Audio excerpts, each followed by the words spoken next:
You're working harder, you're practicing more, but the times, they're just not dropping. If that sounds familiar, you're not alone. This week I'm analyzing 7 hurdlers, some high school, some college, all stuck trying to break through a plateau, whether it's breaking 15, maintaining speed, or refining a return to the 7-step approach. This breakdown is for everyone ready to level up. Watch closely because the problem that's holding them back might be the same thing that's holding you back. Let's dive in. This is Zuriyah, a high school junior, winning this race. She's stuck in the low 15 seconds trying to crack into the 14s and wants some help. Zuriyah, you're a really great hurdler and there's so much to admire about your technique. Great lead leg and trail leg action. And your touchdown is great, and your steps between the hurdles are nice also.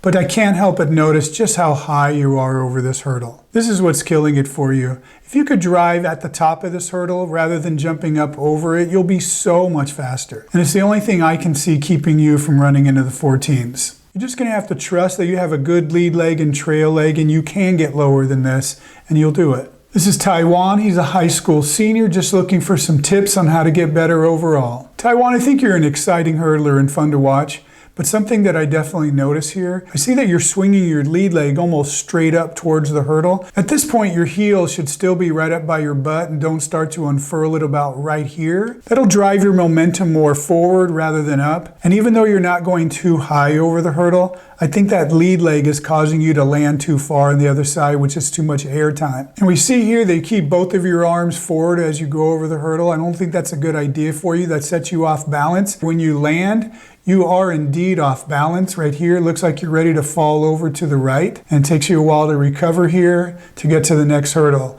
So if you were to change that up, I think it'll make a big difference, make you quicker. If you want to see how I can help you with your hurdling, go to my website at acemethodcoaching.com. This is Journey, a high school sophomore. She's leading this race. She said she needs help getting faster between the hurdles. For a high school sophomore, I think you're off to a really great start. This is a good plant going into the hurdle.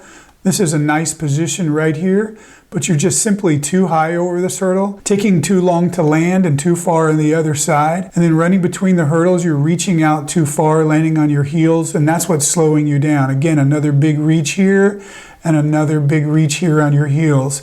So I would really work on some quick step or some cycle drills. Pull these hurdles in closer, get your feet underneath you, and work on quickness between the hurdles there. This is Derick. He's a college junior. He's struggling to drop his times, but he's also wondering if he should go back to the 7 steps to the first hurdle. Derick, I think you're a terrific hurdler and your form is really good. If you've been watching my videos for a while, you know I'm not a fan of throwing the lead arm over the top of your head like this. I think that it messes with your balance. My preference would be to shoot it straight out or underneath just like this. I think this is quicker. But as for your steps of the first hurdle, there's 2 things that are going to determine that. One is when I see you here with 8 steps, I see that you have all really good steps with negative shin angle. If you could do the same thing with 7 steps and not have to reach out, then you'll be okay. But more important than the technique is the time. You need to time yourself to compare the 2 to see which one's faster. This is Jonathan. He's a high school sophomore, having trouble with speed between and over the hurdles. Jonathan, overall, I think you're doing really well. And while I think that wearing trainers while you're hurdling is okay, doing your drills and when you're not going full speed, but when you're going full speed, you want to be in your spikes so you can get a better foot strike and a quicker action off the ground. I think that's the main thing. If you look, all your steps are reaching out and landing on your heels. So switch your shoes, do some quick step drills, and I think it's going to make a big difference for you. Want to be featured in one of these videos? You could submit your hurdling video in a link in the description and the comments.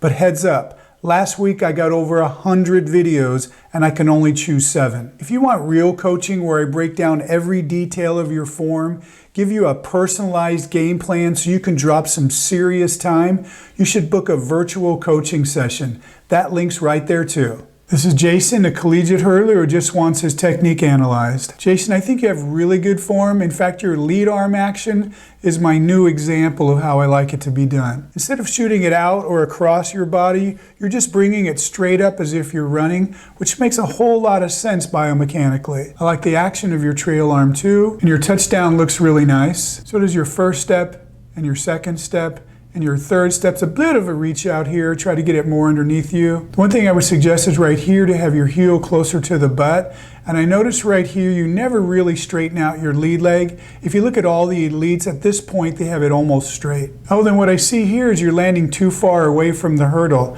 You need to work on that. So I would do some drills to try to touch down quicker. Other than that, I think you're great. Thanks for sending this video. Eli's a high school senior in lane 1. He just feels like he can't stay at speed. Eli, if you can't stay at speed, that means you're doing some things to slow yourself down. So let's see what they are. Well, you might be a little too close, but you're definitely jumping too high, as you can see here. Both of those things are causing you to reach your peak too late right here. And so you have to float really far and land far away from the hurdle, which is slowing you down. Those things, in addition to your arms being loose like this, is causing your problem. So if you can move your takeoff a little farther back and drive closer to the top of the hurdle rather than so high over it, tighten those arms, you're going to be a lot faster. That's it. I hope you liked it and learned some things. Remember to vote for the athlete that you want to see get a virtual coaching session. Until next time, Coach Ace out.